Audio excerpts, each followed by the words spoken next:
Welcome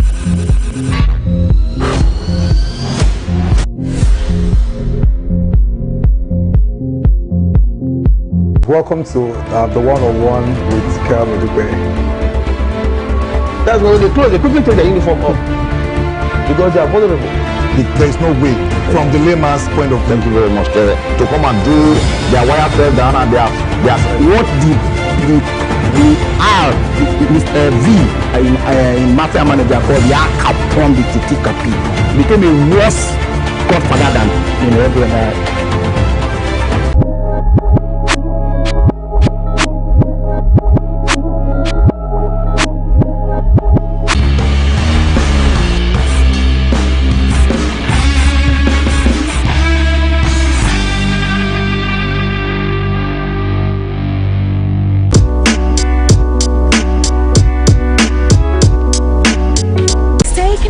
To TSL Nigeria and get updates on the go all day, every day. Subscribe to our YouTube channel on TSL Nigeria Space TV and join our online family.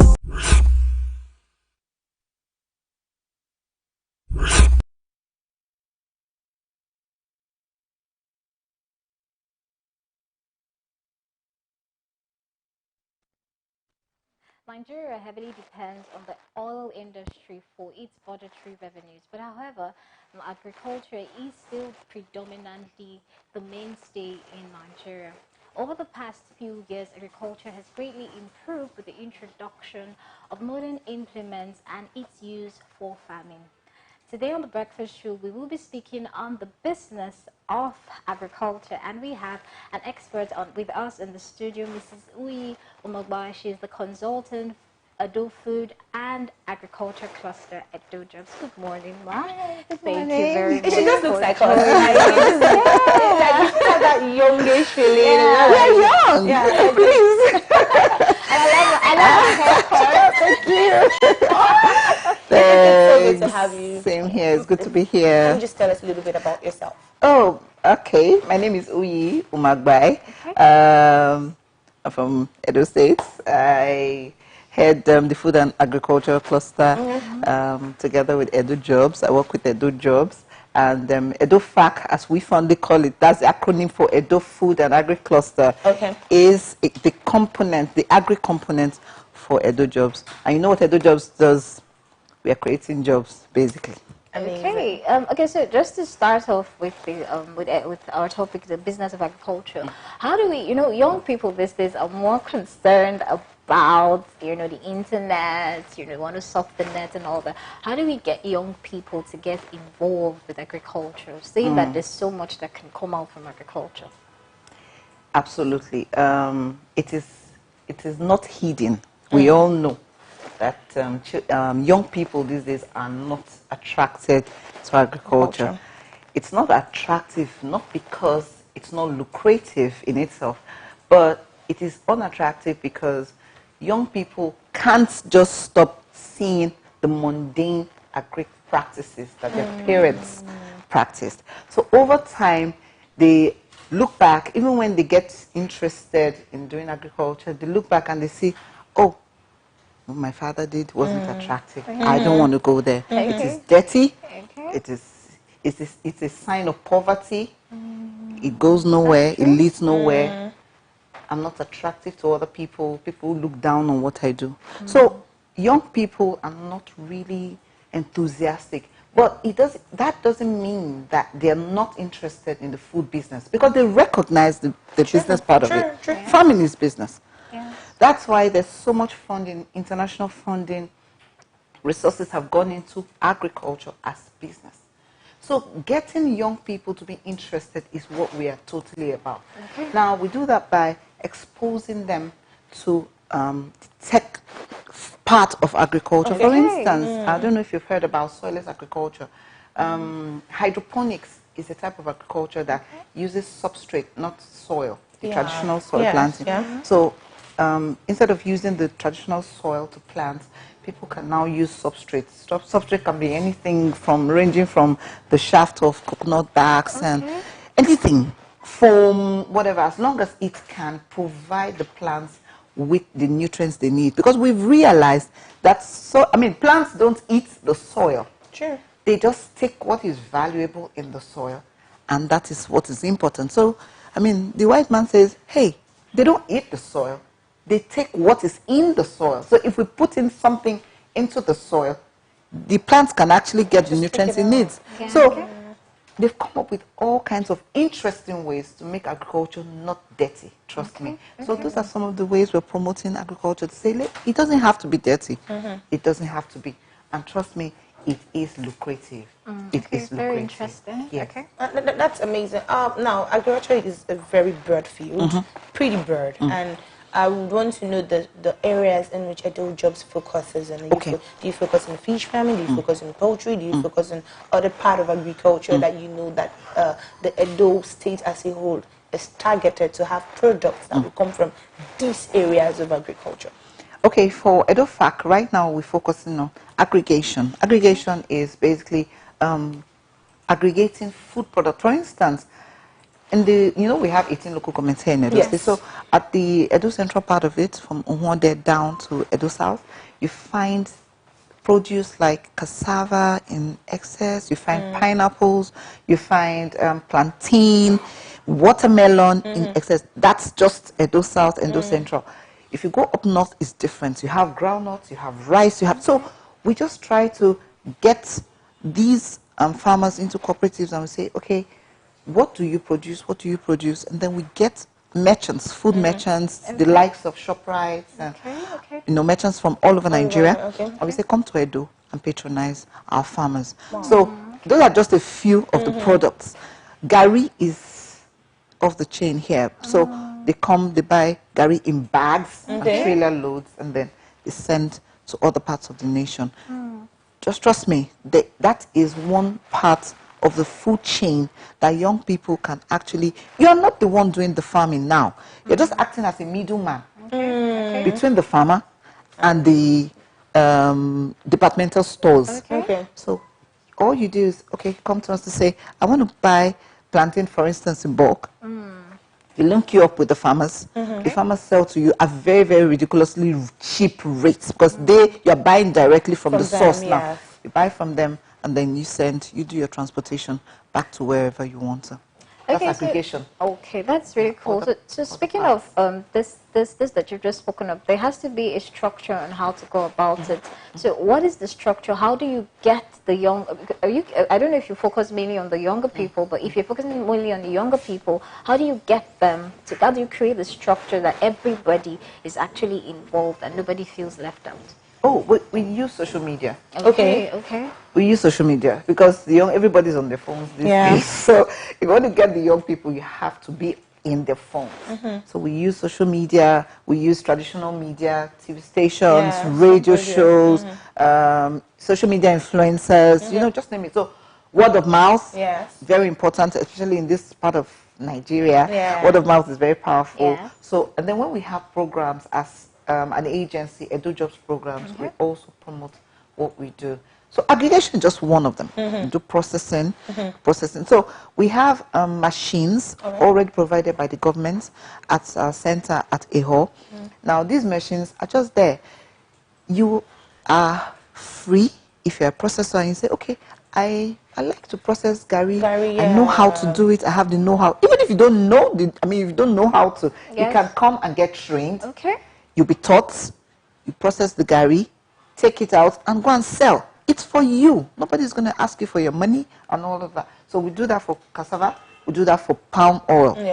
Then we have a skills center in that center as well. So everything, just name it, is present at EdoFac. Before I proceed to the question, I have a question here from the comments. Oji Obayuwana, he says, good morning, girls. Good morning. I want to ask if there are any grants for youth who want to go into agriculture in Edo State. Oh, for now, we don't have any, but when you sign on with us over time, because the truth is, most people come on and they say, oh, we want grants. And the truth is, when they get the grants, they don't do what they say they want to do. So we encourage young people, start with what you have. Start with the little you have. If it means getting money from your family member, or you get money from somewhere, just even if it's 10,000, start with the 10,000. Because when these funding agencies come, they want to see what you have done. It's not about any talk is cheap. Come on, anybody can say anything.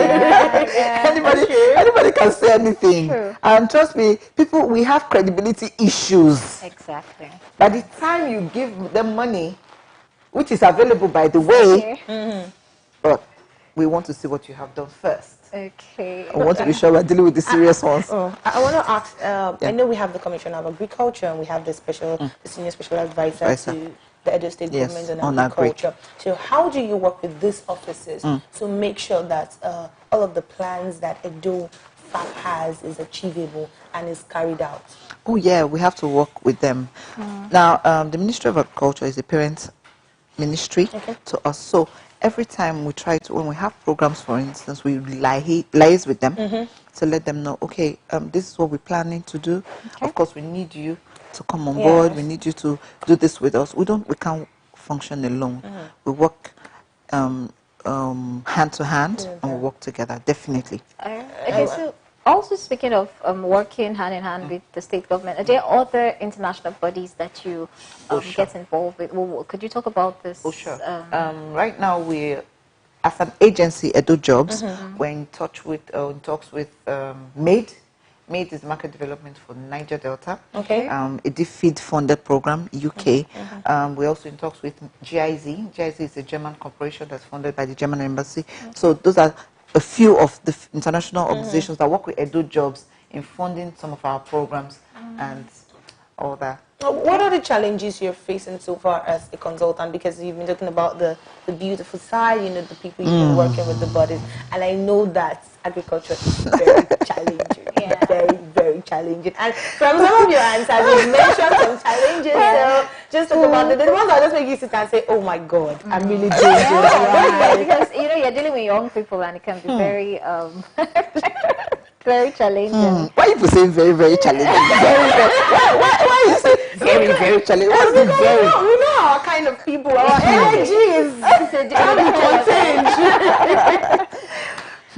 Yes, agriculture can be challenging. First of all, I will even say the first challenge is the mindset. Oh, wow. Okay. For me, I think that's the greatest and the most difficult to change. First of all, you need our mindsets have to change. Oh my God. Okay. When I started, I told you, I said, fine, it's not attractive to our people because of... Now, you sit a few young people down and you're talking to them about agriculture. They don't want to hear what you're even saying. I mean, they're just stuck in the past, like, when you're done talking, let me know. Wow. Okay. At least even listen to what we're saying, listen to what we're proposing. When we take you out for excursions, for instance, we had, right now going on, there's a training on the traditional vegetable propagation for cabbage, carrots, tomatoes right now in the center going on. And then as part of their curriculum, the trainees were taken to Wells Sosa Farms. It's a greenhouse farm here in Benin City, and just to expose them and let them know this is the future of agriculture. And we're going to have ours set up very soon. Hydroponics agriculture, awesome project. So we took them to go see on an excursion to see what the future of agriculture is. You'll be shocked to hear that a few of them were discouraged. Wow. Now that was supposed to motivate them, right? Some got discouraged because they thought, okay, now I'm doing rubbish. I'm wasting my time. You see, it can go either way. The pendulum can just swing either way. So it's a game of chance for us. The mindsets. Okay. The mindset is a big challenge. However, people will say money. I don't see money as a challenge. You know why? Like I said, start with what you have. Okay. Nobody helps somebody doing nothing. Sure. If you're doing something, there's always somebody above you looking to say, you can do this better. And then when you say, oh, yeah, I know, but I'm limited in this area, you will get help. Okay. So when you hear, oh, it's very challenging, there's no money, that is not the issue. It's not money. Every other thing will fall into place when you start with the little. And I say, not just little money now, not just money, the resources, your time. your expertise, get training. Because, lack of skill in a business enterprise can actually be a problem. Sure. If you don't know the next steps to take, of course, can become a problem. So the challenges people face in agriculture usually ranges from, the skill, I didn't know what to do. At some point, people who do poultry farming, for instance, at some point the birds start dying. You don't even know who to call. You don't know what to do. So there's solution for these things already. So when we tell them things like, see, there are systems in place. Because people are doing well in these things. Yeah. So I, for one, when we're doing trainings, I like to take them to establishments that have done it and succeeded. Okay. Young people, when we see people who have big boys in it, we're like, okay, this guy doesn't have two heads. I can do it. Yes. That's So true. I don't take away that part. Let them go and see. Okay. Let them see. What you're trying to do, somebody has done it 100 times over and succeeded in it. So it's very lucrative. It's really, we have guys who have retired from the chevrons and it's agriculture they're going to. That severance pay, that their retirement gratuity that they give them, most of them invest into agriculture. It tells you something. Before we continue, we have a couple of questions from Aiba Bebra. He says, what is the response so far from the youth towards this industry? And can this platform be sustained? Can it be an industry that would help reduce unemployment? Can it be a platform that would give the people much more confidence about agriculture? That is your platform. Can it give people much more confidence about agriculture? Can it reduce unemployment? And what has been the response of the youth towards EdoFac? Oh, absolutely. I can tell you for a fact that it will reduce unemployment. As long as they have the right mindset, they're willing to learn, we'll expose them to all the help they need. Okay. In Edo Jobs, what we do is we invite people, like I said, ex-people, trained professionals in the fields that people are trying to get into. So people are always there to hold your hand, to mentor you and guide you through the process. Of course, it will reduce unemployment. And I can say it will be sustainable. Definitely will be. Because Edo Jobs is now a full agency. So whether I'm here or not, it's going to continue. So it's something that I encourage young people to do. Right now, a lot of young people haven't fully grasped the initiative because they're still looking at us from afar. I'm wondering. And guess what? So far, it's just been the existing farmers that have benefited very well from us. Wow. Yeah. The young people are very few who have benefited, but a lot of older people who are doing agric already and have accepted their fate in life. They're just, they're the ones enjoying. How do they access the benefits from EdoFac? How do they get it? Oh, our contacts are all over social media.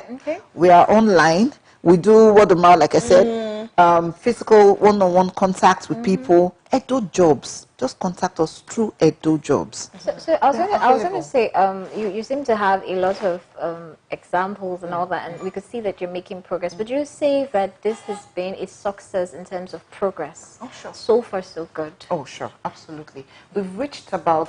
EdoFac is just barely 11 months old right now. We've reached about 1,200 farmers so far. Wow, that's Just really 11 months good. That's amazing. so far. And that's in the area of training, empowerment programs, just name it. Jobs, because when we have projects on that in our center at EHO, we employ those in the locality to carry out those projects. So we're creating jobs for people. While I'm going to wrap up the conversation, what is your advice to young people, even to existing people that really don't have an idea of the fact that EdoFac, part of Edo Jobs gives out benefits as such? What do you think they can do about it? I would like to say to especially the young people, let's stop kidding ourselves. There's money in farming. If we have people who really are passionate about farming, because there are people who are passionate about farming, I encourage you to do it. Do it. I have a background in agriculture. Okay. At the time, it wasn't very lucrative because I was looking at it from afar as afar, well. like, okay, my mates will be in the office, I'll be in the farm. No. But looking back now, I wish I started then. Yes, that's the truth. So if you're a young person and you're looking at farming as something you would like to do, I think you should go for it. Okay. Go for it. The counsel, the mentorship, the training, even the capital that you think you need is available. But like I said earlier, start with what you have. So when they ask you anywhere, what have you done so far? Even if it's 4 beds, I've been able to raise 4 beds. And when I sold the 4 beds, this is how much I made. See the records. They will know they're talking to somebody serious. We have a couple of comments. Queen Bella says, good morning, ladies. Good morning. And now from Edo Bossa says, good morning, ladies. Surely the young people are not serious with agriculture. But I also think that the government is not true to its promise on agriculture. I have been part of the process for a while, and I have seen the falsehood at a level. Again, lots of officials sabotage the system at the detriment of the farmer. I have a lot to say, but I guess today is not today. What do you think about this? She's saying the truth. Okay. A lot of people have sabotaged that process. So, of course, we've had processes where funding came in for farmers, and people who are not farmers will sign up to say, I'm a farmer, and they'll get the benefits. But I can tell them, if you have such dreams and aspirations to be a farmer, and you know the right channels to go through, you can come through EduFac. We'll link you up correctly and rightly, and then you have issues. Because integrity is an issue here. Yeah, that's true. Credibility, we have credibility issues, of course, in our system. Hello. It has really been an insightful conversation. I must say that I'm beginning to think about agriculture, especially the middleman part. The middleman part. That's the easiest part of it. And we would love to go on, as like you have just given us information back Maybe we'll bring her back again. Back to back. And there's so much to explore on this business of agriculture. Thank you very much, Marco. Thank you so much. We hope to have you another time. Hopefully, we should have you another time. All right, it has been a very insightful conversation. I hope you have learned, as I have learned, and my co-host has learned. It's the business of agriculture is something that we young people can actually go into. All right, so we're starting a new segment on the Breakfast Show very soon called Loud It. You want to be involved, you want to follow this segment, you want to know what we'll be talking about, and the way we'll be going about this is for you to follow us on our YouTube channel at TSL Nigeria TV. Follow, subscribe, drop questions, and we will take your questions on this special segment. Thank you very much for joining us today. We'll come your way tomorrow when we'll be having a very interesting topic on healthy living. Do have a lovely day. Bye. Stay connected to TSL Nigeria and get updates on the go all day, every day. Subscribe to our YouTube channel on TSL Nigeria Space TV and join our online family.